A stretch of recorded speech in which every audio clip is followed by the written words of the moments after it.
folks, it's about that time of the year again. It wouldn't be a video for Nick Chae's channel unless we were pushing things off until the last minute.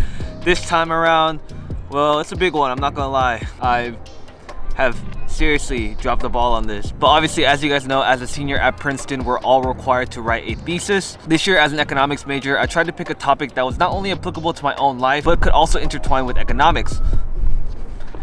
Therefore, for my senior thesis, I decided to study the effects of influencer marketing on consumers' consumption choices. Not only is this a relevant field for myself and a lot of other influencers in the field, but it's also a relatively new field that hasn't had a ton of research into it. That's why in one of my previous videos, I asked you guys for help, because in order for me to do the data and methodology part, running a survey would be one of the best ways for me to gain the data necessary to really fine-tune and understand the different variables that I'm looking for.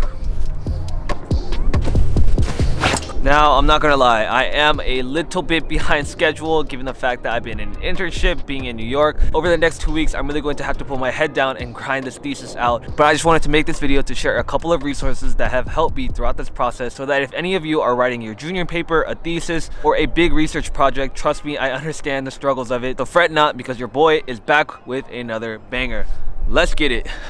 All right, I'm not gonna lie, I got a pretty late start to the day, so the sun is already setting, but dang, golden hour on this rooftop looks absolutely crazy. I just hope the audio is not super windy right now.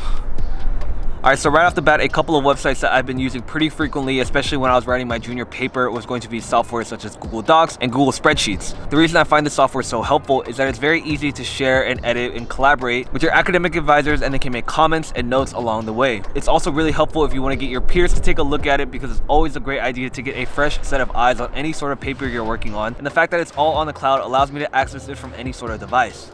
Now, a good thing about this thesis is that I've already gotten a couple of sections done, so my introduction and my literature review. And if you haven't watched my videos on this process before, a literature review is essentially where you have to find similar papers on the topic you're studying and analyze their techniques, their studies, and their findings to compare and contrast your own studies and show how your research is not only going to be different from theirs, but can also expand on what they found. One of the most crucial sources when it comes to literature review is going to be Google Scholar. I'm not gonna lie, Google Scholar is honestly a lifesaver. If you haven't used it for any of your research papers yet, definitely going to recommend it for you guys, because it's essentially an entire database full of papers from a bunch of different distinguished journals, and all you really have to do is type in the keywords that you're looking for, and you're gonna have a quick Google search of all the articles that have cited these keywords. However, I do recommend, as you're searching through Google Scholar, to refine your searches, because it's going to help narrow down the exact articles you're looking for, so that you're not wasting time and you're actually finding the articles that are going to be relevant to your studies. All right, it's a little bit too windy and cold right now, so we're going to head inside.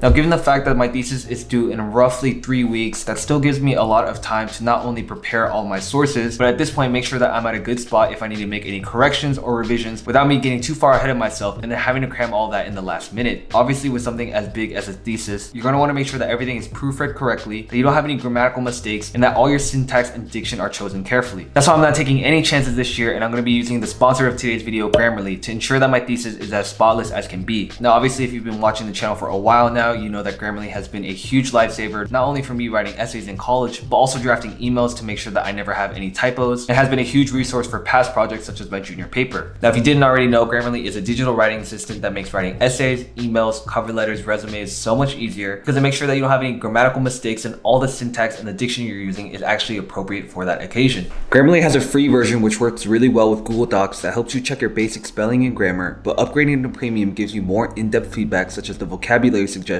which is super helpful if you want your papers to sound more academic. Grammarly will provide alternative synonyms that best fit the goal of your paper. And the really great thing about this is that you can get tailored writing suggestions based on your goals and audience. So obviously for a research paper, my audience is going to be knowledgeable. Formality, I'll keep it at neutral. Domain is going to be academic. The tone, I want to be a little bit analytical, and then the intent is obviously going to be to inform. Now, once I've set those goals, Grammarly is going to analyze my entire document and give me suggestions on the categories of correctness, clarity, engagement, and delivery, and let me know how I'm doing so I'm getting closer to achieving my goals. In addition to that, a very handy feature is going to be their plagiarism detector, so that if you have any text that you've accidentally copied and pasted from a different article, then it's going to help make sure that you don't run into any problems about plagiarism. Now, if you head to grammarly.com/Nicolas Chae, you can sign up for a free account and get 20% off Grammarly Premium today.